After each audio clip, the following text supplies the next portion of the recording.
Like many of you, as most of you know, we've been in the book of Acts for the last few months, and we'll continue to for about another month or so, and we'll see. But I think it's been said here many times in the pulpit, it's hard to go, okay, when there's 28 chapters and you have I don't know how many weeks we had, 12 or 13 weeks to take that out. It's hard to decide, Lord, what are you saying to us? Where are we headed today? And the Lord had, even though I preached on chapter 9 last week, doesn't mean I was going to preach on chapter 10 this week. But the Lord had led me to do that, I felt like, and really had prompted me and began to study. And over the GLS the last few days, it was great listening to those who are leaders in culture, not only in business but in the spiritual realm, but in the legal realm. And it's just awesome to see what people are fighting for out there. But then yesterday in Charlottesville, and those of you who were paying attention to that, maybe you haven't, and the riots there and just the mayhem, and I hope everybody in this room is as sick about it as I was, trying to watch it and trying to listen and trying to think through it and trying to go, what is this? It's nothing new to our country, though. It's really not. It's actually probably tamed down a little bit from where we've been in our culture before as far as the number of people. But now we see it. It's real time. It's right there in your face. As we as believers, I hope every time we are confronted with that kind of demonstration of what I call hate, I believe I think it would serve us all well to realize that, man, we need to always adjust our thoughts and look at it and look at our own selves. And I want to talk about that today because in Acts chapter 10, we are challenged to do that. Didn't design it this way. This is just where we are. And what I love about Acts chapter 10 is so much about like Acts chapter 9 with Ananias and Paul last week, that God goes before. God begins to stir. God begins to awaken before he begins to call, even to ask you, begins to awaken you. And that's what he did with Paul and Ananias last week, and today he'll do it with Peter and Cornelius. But let me give you a little setup before we read the scripture in Acts chapter 10 that we'll camp out a little bit on today. But Peter was staying in Joppa. It's on the Mediterranean coast, and it's about 30 miles north of Joppa is the Roman capital, Caesarea. It's where the governor lives. And under his authority is about 3,000 troops. And serving under this governor was a centurion named Cornelius. He had about 100 troops. He commanded about 100 troops himself. Here's the deal, and most of you probably already know this, but the Jews despised the Roman occupation. They believed Jesus was coming, or the Messiah would come to relieve them from all that. But still, they despised the Roman occupation and those who carried it out. That would include the centurions, the soldiers. The scene in Caesarea, you have a Gentile soldier representing the despised occupation of Israel. 30 miles south, you have a Jewish apostle.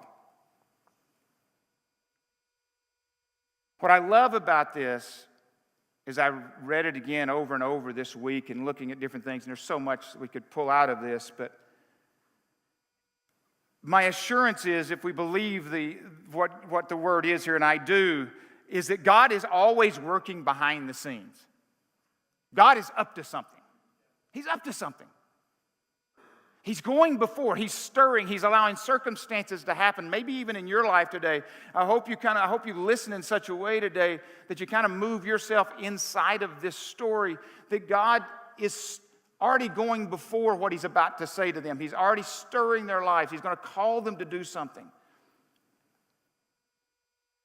So when God begins to move in your life, the reality is, for most of us, it shouldn't be a shock. If we begin to look around at the circumstances, I think we will begin to see that he's been up to something. So we're going to read in Acts chapter 10. We're going to read 24 verses here. And like I said last week, if you got your Bible or your electronic device, or it'll be here on the screen. In Caesarea, there was a man named Cornelius, a centurion in what was known as the Italian regiment. He and his family were devout, God-fearing. He gave generously to those in need and prayed to God regularly. One day, about 3 p.m, he had a vision. He distinctly saw an angel who had come to him and said, Cornelius. Cornelius stared at him in fear. What is it, Lord? He asked. The angel answered, your prayers and gifts to the poor have come up as a memorial offering before God. In other words, a sweet fragrance to God's nostrils. That's the way I think of that. Now send men to Joppa to bring back a man named Simon who is called Peter. He is staying with Simon the tanner, whose house is by the sea. When the angel who spoke to him had gone, Cornelius called 2 of his servants and a devout soldier who was one of his attendants. He told him everything that had happened and sent them to Joppa. About noon the following day, as they were on their journey approaching the city, Peter went up to the roof to pray. He became hungry and wanted to eat something to eat. And while the meal was being prepared, he fell into a trance. He saw heaven opened up and something like a large sheet. Now get this in your mind now. Just a large sheet being brought down, visualize this, being let down to earth by its 4 corners. It contained all kinds of 4-footed animals as well as reptiles and birds. Then a voice told him, get up, Peter, kill and eat. In his Peter's normal way to respond when God tells him something, surely not, Lord. Anyway. I've never eaten anything impure or unclean. The voice spoke to him a second time. Do not call anything impure that God has made clean. This happened 3 times. And immediately the sheet was taken back into heaven. So he had this vision. There it was. He had to kind of drill it into his head, but now it's gone. Now Peter's wondering about the meaning of the vision. The men sent from Cornelius found out where Simon's house was and stopped at the gate. They called out, asked if Simon, who was known as Peter, was staying there. While Peter was still thinking about the vision, the Spirit said to him, Simon, 3 men are looking for you. So get up and go downstairs. Do not hesitate to go with them, for I have sent them. Peter went down and said to the men, I am the one you're looking for. Why have you come? The men replied, we have come from Cornelius the centurion. He is a righteous and God-fearing man. He is respected by all the Jewish people. A holy angel told him to come to this house so that he could hear what you have to say. Then Peter invited the men into the house to be his guest. The next day, Peter started out with them, and some of the believers from Joppa went along. I'm going to skip down to verse 28. And he's now at Cornelius' house. He said to them, you're all aware that it is against our law for a Jew to associate with or visit a Gentile. But God has shown me that I should not call anyone impure or unclean. And again, God had to, as again Peter's norm, he had to repeat to him many times. We see this throughout Peter's life. He has to repeat to him 3 times what he's trying to get him to do. And he had to realize that when Jesus went to the cross, that the Jewish laws of ceremonial defilement had been fulfilled in him, in Jesus. But this was a radical shift change for a Jew had been raised, had been taught, had been ingrained. It's who he was. And he's getting this in his head in this moment going, okay, I've got to filter this, I've got to process. So we may be able to give Peter a little bit of leniency in all this going, wait a second, this has been deep within my bones. And now you're coming to something that's so radical. Because literally what this meant to be unclean or common or whatever it is, it was tainted with sin. It meant it was mixed with something else. It wasn't pure.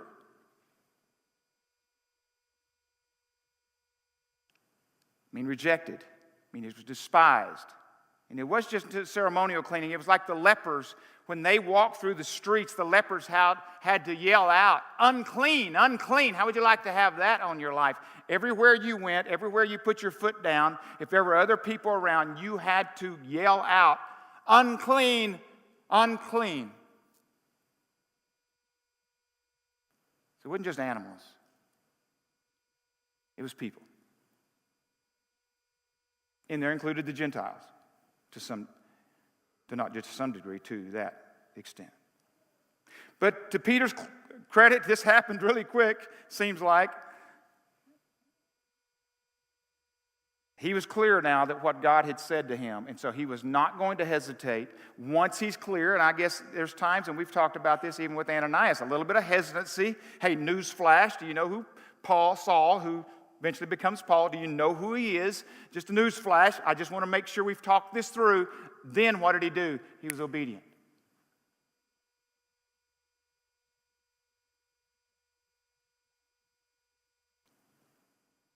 Now, this week I was driving here to the office and was on the phone with my mom. My mom's 90 years old. Try to talk to her, if not every day, almost every day. And every Sunday morning I have for a decade on Sunday mornings. And I was driving up here, got off going north on 51, turned off on Highland, and I'm going in the right-hand lane. I'm on the phone, turn right-hand lane, turn right on red. I did. No cars coming. I decided to move over into the left-hand lane. There's another car there, by the way. Yeah, they let me know it. They let me know it. And you apologize and you wave and you try to know, okay, I'm going to turn into Fry's parking lot just so they won't pull up beside me and see who I am or think. And there's a lot of reasons why we don't put anything Christian on my truck and all that. No, I'm just kidding. Actually, I wasn't trying to break the law. I just messed up. Wasn't paying attention. There I was, thank goodness, in that moment, they honked. Have you ever noticed when you're driving down the highway and someone's going too slow or they just pull over in front of you, all of a sudden you think, man, what a jerk. Or somebody flies by and they're going 70, what a maniac. But you don't know them. But in that moment, we all have this tendency, if we're not careful, to make a snap judgment, not based on what we know, but based on what we want to think. They may be a maniac, they may be a jerk, but you don't know that. And we make the same thing when somebody actually lets us into traffic, right? Well, those must be nice people. Give a big wave. Or someone opens the door for us when we're walking into a building. Thank you very much. We give them a smile because they must be good people. But if someone slams the door in front of us or not very courteous, then we have another thought all of a sudden. Now, it's just human. And those are playful things I realize that we're talking about there in some ways. But should that be the immediate response of a person who is filled with the Holy Spirit? The first thing you think of when someone does that on the highway is jerk or maniac? I mean, that's your natural response. And we live in a culture today, it's very PC, it's very soundbite oriented, where I'm going to take a piece of something and I'm going to catch what you said there. I'm looking for a way to pigeonhole you. Because of your certain belief, I'm not going to listen to all the rest of your belief that gives me context. I just want to know that part of it so I can take that and put you in that hole.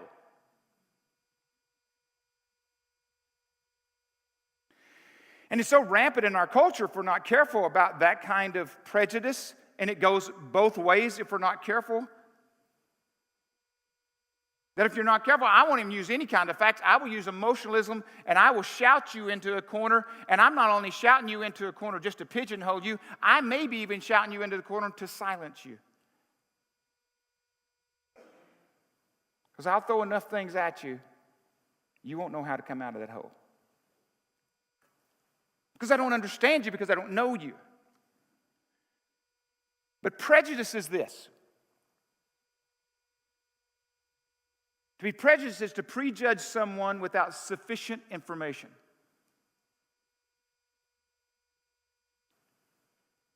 And one of the things, if we're not careful, we're already inclined, just like Peter would have been here with Cornelius, we're already inclined through a lens we've been looking at most of our lives. If we're not careful, we're already way down that road. We're already going to pigeonhole them and judge them. One of the reasons I think we do this, it's easy.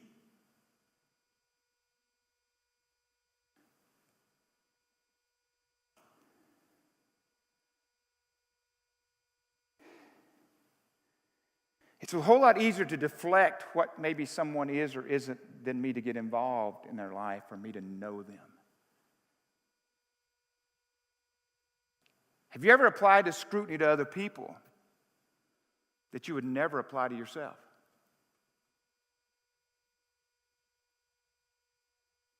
That there's no way you could withstand that kind of scrutiny, but you are definitely putting that kind of scrutiny on someone else.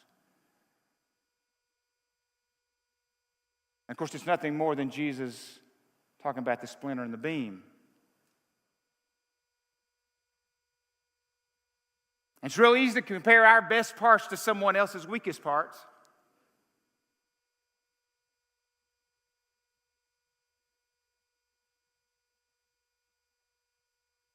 See, Peter and Cornelius both here, they had the opportunity to be prejudiced in this moment, didn't they? Peter easily could have thought Roman soldiers are pagans.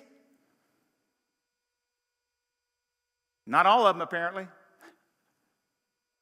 I mean, this Cornelius, what I love about this, and I don't have time to put meat on this bone today, but I love the fact that Cornelius, as despised as the centurions were, he had found favor with the Jewish people. Why? Because he honored God. He was good to them. He helped the poor.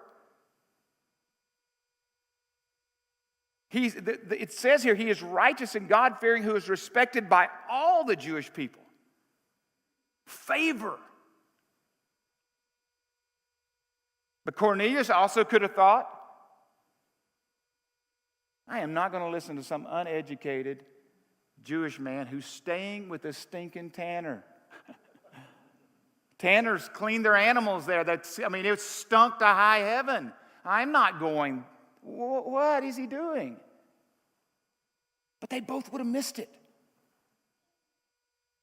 So for God to use us effectively in his purposes, he has to break us from our prejudices. To be prejudiced is to prejudge someone without sufficient information.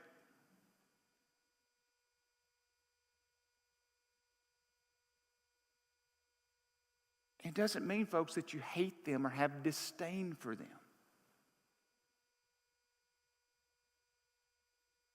It just may mean that you, consciously or subconsciously, just believe you're better than them.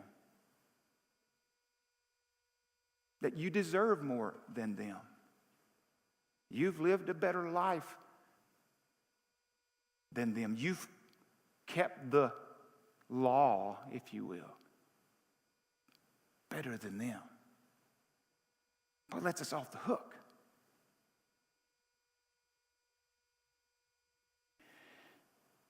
Growing up in Arkansas in the 60s was a very interesting time.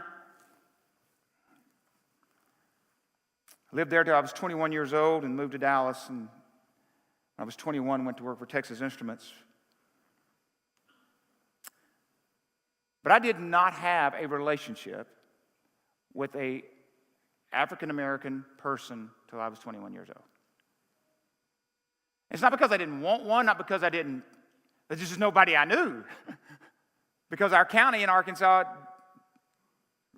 I think there were some Native Americans that lived in our county, but otherwise in my school or anywhere there was no other ethnic group.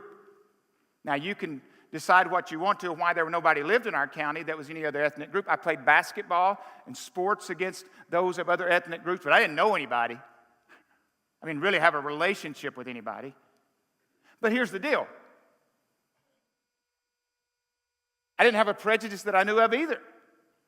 My parents, they were very strict. You weren't racist. You didn't tell jokes. You didn't have everybody was valuable. Everybody was important. Everybody, even though we didn't know them, it wasn't until I went to work at Texas Instruments that I had started having relationships, honestly, with almost any other ethnic group on a consistent basis, and it was wonderful. Played sports where there were times where I was the only white guy on the team.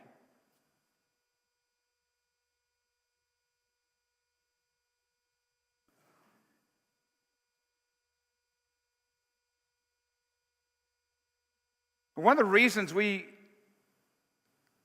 Go back to North Little Rock, Arkansas, and Little Rock, and have for the last, most years, for the last 15 years.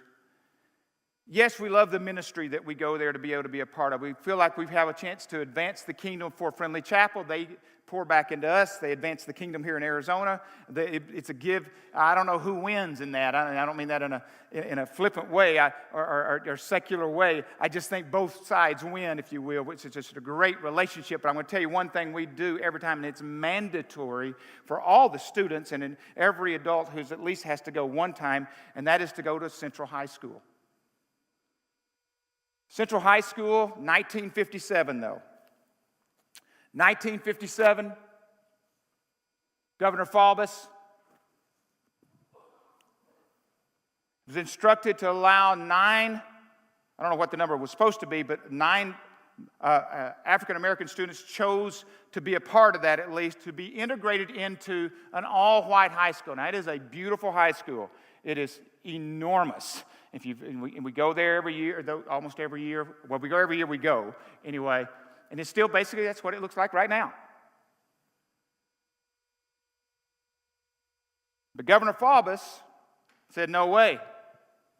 No way, that ain't happening. So he brings in the National Guard to keep them from going in.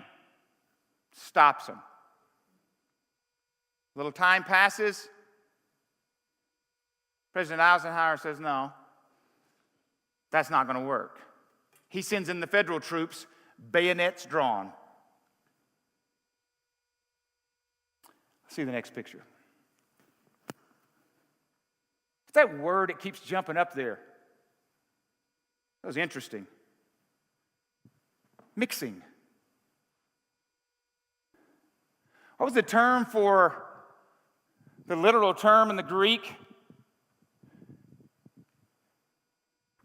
that we just talked about just a few minutes ago? It's the mixing. Unclean, unclean. It's not pure, it's being mixed.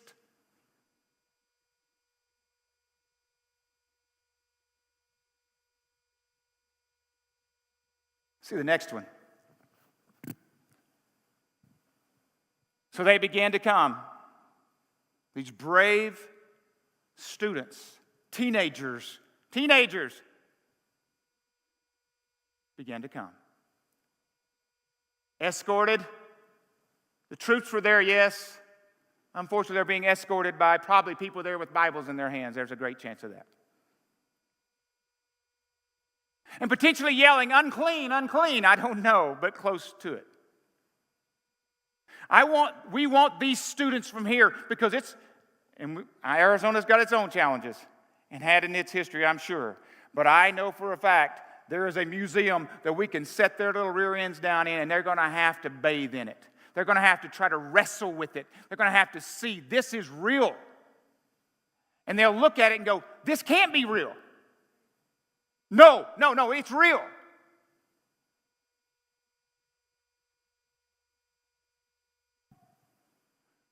Go back to the other one.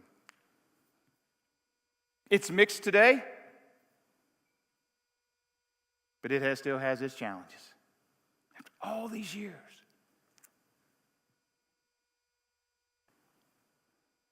You can force it, but if there's no love,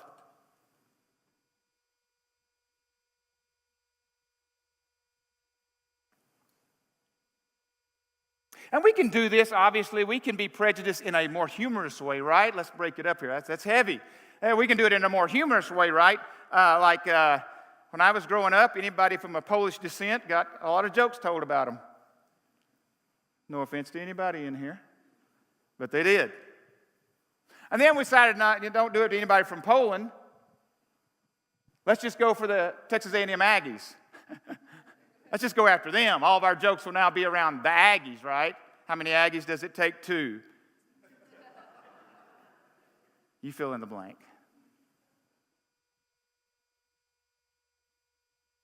Being from Arkansas is not easy.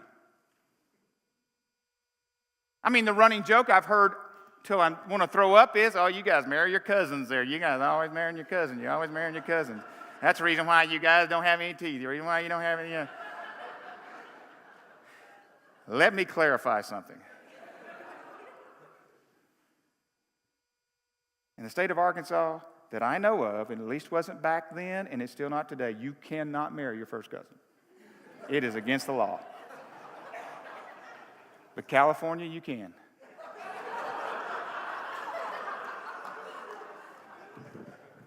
Just saying. I love California.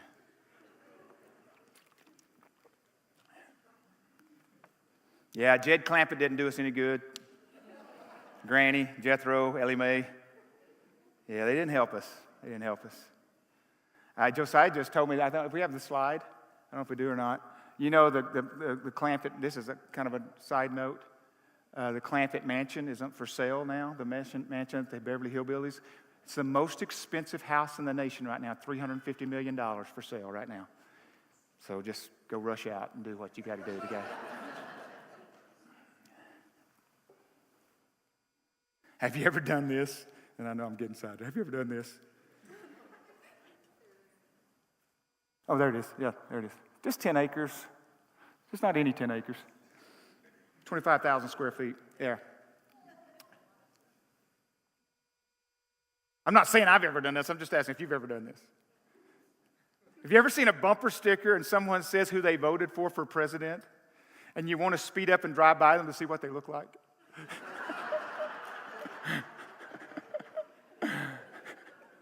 I'm not saying I've ever done that. I'm just saying, have you ever done that? And the reason you do that, because you're staying in the same pool all the time, you don't know anybody that votes differently. So you just want to know what they look like.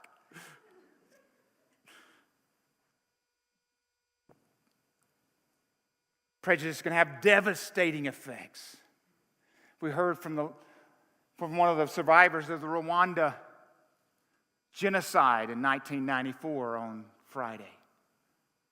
She stayed in a 2x3, I can't remember, bathroom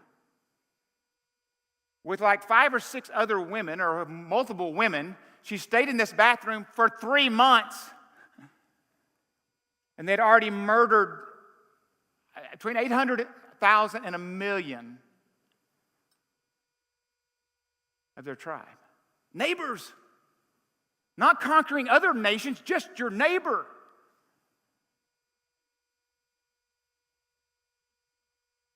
And there are times we can have prejudice so devastating that we often call it something else, though. You've heard me say this before, and I know I can get myself in trouble by saying this, but I'm all right with that.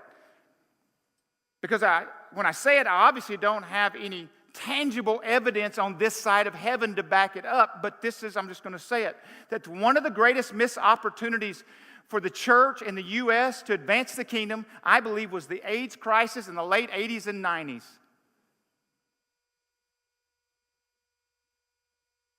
Instead, for the most part, of going, God has given this time to us to bless and to serve those whom we may disagree with so much. And I know it's fear that you may touch them and get the sickness yourself. But because of all that, if we looked at it almost as judgment instead of an opportunity to advance the kingdom and love people just where they are. Now, I don't know. I can't tell you but I'm telling you, we can call it something else.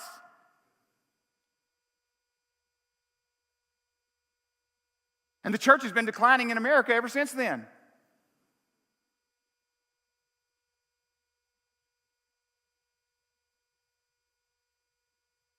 I believe that one of the things as we read this passage of Scripture, and again, there's so much here, I just want to take days to just wrestle with it with people, but one of them is, I am convinced God is showing these two men the capacity of His love.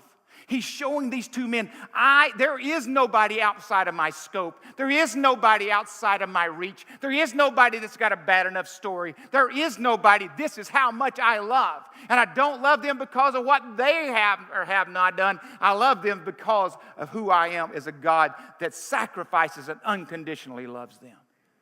That's who I am. I'm trying to show you, Peter. I'm trying to show you, Cornelius. I knew where you were, Cornelius.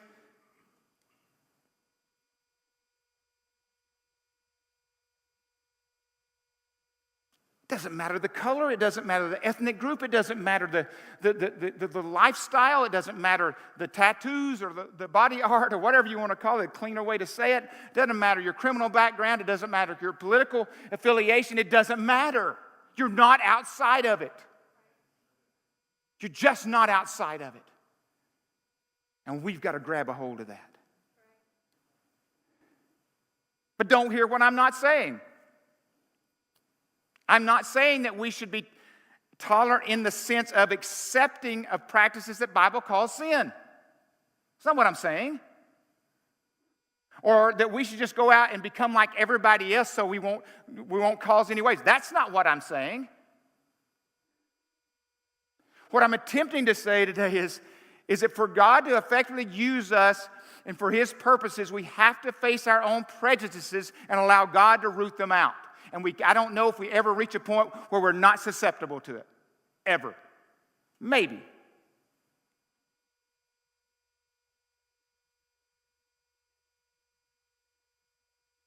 And much like Peter, we're probably blind to those until we're confronted. And God begins to break them down. Because He has to break them down for us to be the most effective of where He wants to use us. He has to. And what's so awesome when we allow the Holy Spirit to begin to operate freely in our lives is that He blows up some of our preconceived ideas. Blows them up. We use this illustration often, obviously here at Renovation, haven't in a while. If you're here one of your first few times here, probably maybe not seen it, but we talk about this as a spiritual journey. But one of the things we talk about at the foot of the cross, Billy Graham's quote, at the foot of the cross, when we talk about here being the place where you come to know Christ, at the foot of the cross, the ground is level. There is no hierarchy. There is no you live better than you lived and you live better. No. We all come at the foot of the cross on level ground. And then God begins to stretch us and begins to move us and begins to move us up what we call up this ladder. And what I mean by that is He begins to grow us and transform us to be coming into His image, becoming more and more like Him. And when we get to one rung, He gets us there and He lets us get good and stable there. Then He comes and gets us to another rung, and He begins to stretch us, and begins to take us, and He takes us all the way up here where it says, do not sit or stand. And He says, will you? Will you go to Cornelius' house? Lord, that's too much. Ananias, will you go to Judas's house on the street called Straight, to the man who's been blaspheming and murdering or at least bringing them to be murdered, your people? Will you do it, Ananias? Man, that's a place I don't want to sit or stand. Yeah, but I'm going to ask you to do that. But for some of you, it's just as simple as this. He's not even asking you to go there right now. He's not asking you to do that. He's asking you to be stretched and begin to examine and begin to look at those places that maybe you have these preconceived or these prejudices. And even if you've got the facts right, you still got to love them. Even if you got them all right. Even if you've got every little truth down, then God's still going to say, I want you to love them. Not phileo love, not warm, affectionate love like your brother necessarily, like it's all about feeling, it's all about this and that. No, agape love. Where it's sacrificial, it's about the will. You're choosing. And you're choosing not because of what they have or have not done. You're choosing because of who you've become in Him. As I shared last week, there is a Grand Canyon chasm. And I said this to teenagers and different ones, but it's in for all us, husbands and wives. It's for everybody. But I said this to teenagers and college students last week a little bit. But there is an enormous difference between loving someone because of who they are, in other words, what they've done for you is what I mean by that, and loving someone because of who you've become. Because I'm fearful in the U.S. at times that especially our younger people, but it's for everybody. But when you have children, you learn to sacrifice in many ways. And those who have children understand. Those who don't, I understand. There's no reason that you have to know that, but there is, when you have children, you just have to figure out real quick, you have to sacrifice. For them to survive, you have to sacrifice. For them to make it through the first year, you have to sacrifice. But as a young person, if you're not careful, if I came and asked you today if you loved your parents, you would say, well, of course I love my parents. But do you love your parents because of who they are? Or do you love your parents because of who you've become? Because who you've become means sacrificial. Who you've become, you choose them. You love your parent not because of what they have or have not done. You show love and grace to them because of who you are. That's a different kind of love. That's a Grand Canyon chasm.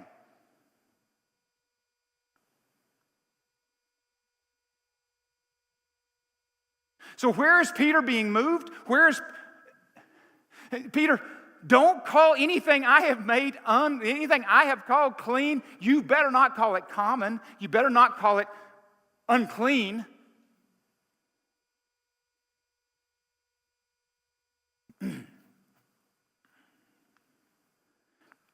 Aren't you thankful the Lord continues to work on us? Aren't you? See, some of us don't want that. Genuinely, we don't want the Lord to continue to work on us. I've showed you the Barna slide. I don't know if we have it here or not. The Barna slide, I just briefly show it again.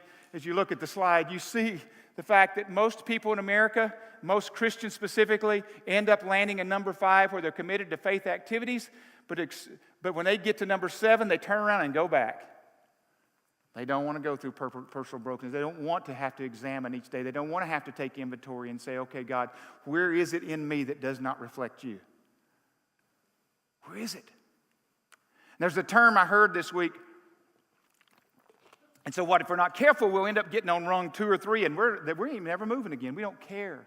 Almost to a point where we don't care if God's working in our lives. We just don't want to move. But I heard a term this week. It's called arrested development. I've heard it before, but a lady, Angela Duckworth, in her book she did a deal on grit and talking about a book, but it's an abnormal state in which development has stopped prematurely.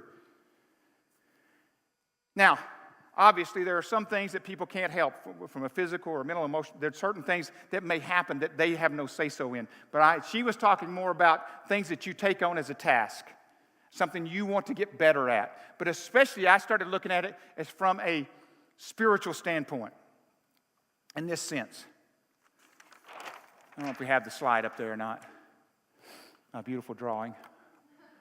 But what she talked about was this. If you want to become a world-class expert at a guitar or a sports figure, whatever it is, mathematician, whatever it is, there is a grit line that you have to hit. And it's called perseverance. And grit is this passion, the ability to go through it. Even when it starts to stop you, you continue to push through. Of course, she's not talking about the power of the Holy Spirit also, which perseverance ultimately is a fruit of following after Christ. She said, what happens with many people, when she was talking about this, becoming a world-class expert, she was talking about guitars, and I thought, yeah, that was me there. Drums, oh yeah, that was me too. Yeah. You start going drop out, drop out, drop out. And some of those things are all right. They just don't fit, and you just move on about your life. I wish I knew how to play both of those right now. I simply do not. But the other place that she talked about was this. And it's not on there, but it's what I just said to you. That's driving some of you crazy. You get to arrested development, and I would say in your spiritual journey.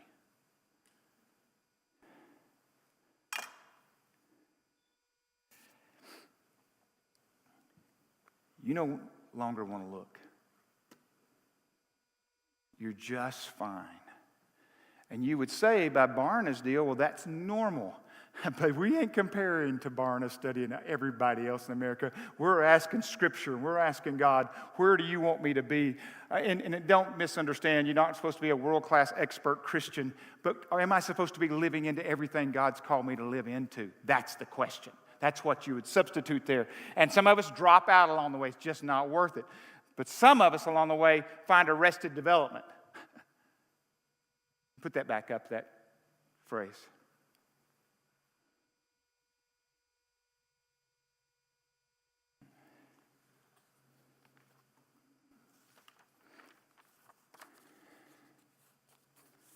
We just stopped.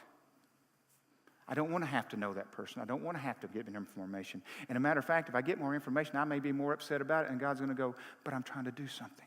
God is the kind of God who's going to put you in circumstances, I believe, in situations where you have to deal with it. He's up to something. He's up to something. Because he loves you that much. He's not up to something so he can punish you. He's up to something because he cares for you, and he's drawing you, and he loves you, and he wants you to come to him and live into the fullness of what he's asking. But if we're not careful, we just get somewhere up here and we just go,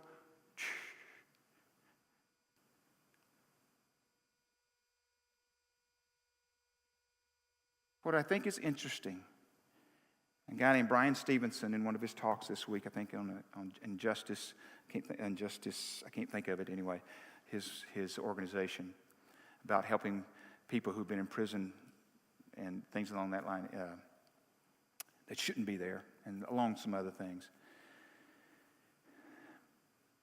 But he used this term, and this is what happened to Peter. And he used the word proximity.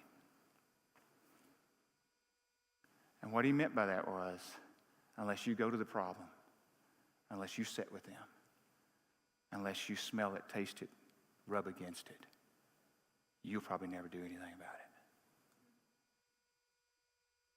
What did God? He didn't just tell Peter, now Gentiles are in. What did he tell Peter? You're going to Cornelius' house.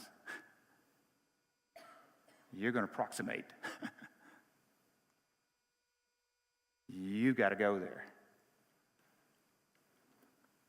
Matter of fact, you got to go there because they need to hear the message that you're carrying. And they were baptized, filled with the Spirit. Could God have chosen not to use Peter and still save Cornelius? You bet. He can do whatever he wants to do. But what I am so excited about it, he chooses to use us. He continues to choose to use us. Just stand with me. I'm going to ask the guys to come back up, and we're just going to give you an opportunity as we close today.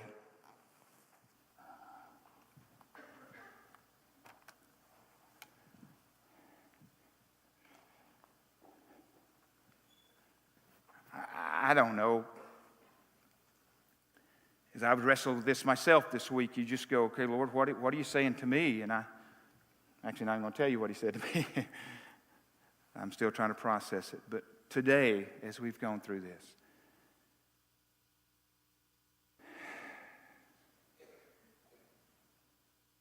there just may be some group of people or a person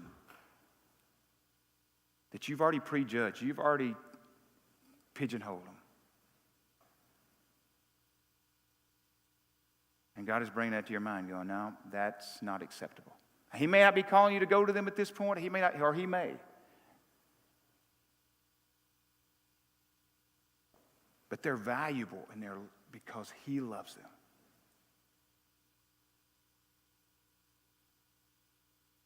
I was yesterday, and it sounds crazy, but we got to get out of here. I was just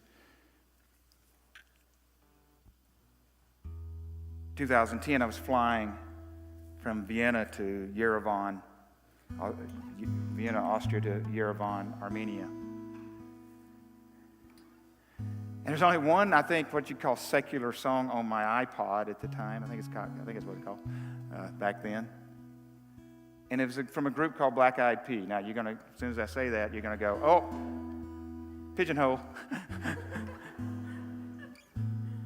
But it's a song called Where Is the Love? Where is the love? And I was flying, and Dan was there next to me. We were going to Yerevan to meet with some people, and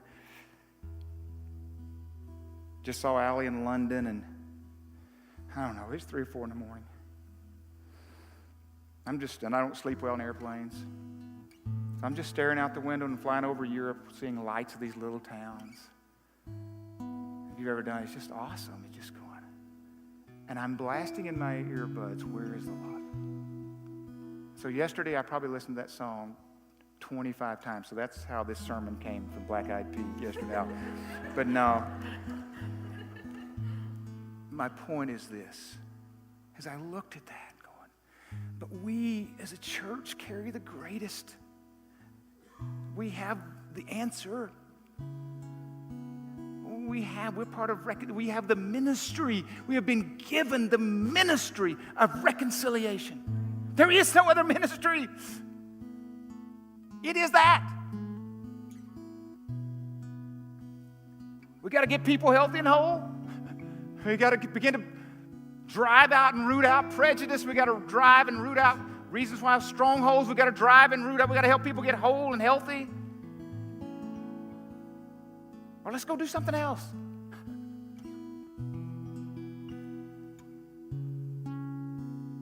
But as Josiah and Stuart lead us this morning, if you want to come and pray before we close, I'll come back and do a closing prayer. To pray around these altars. And whatever the Lord's speaking to you this morning, there may be someone that you may have all the facts, or at least you think you do, or at least your side of the facts, that you're still supposed to go love.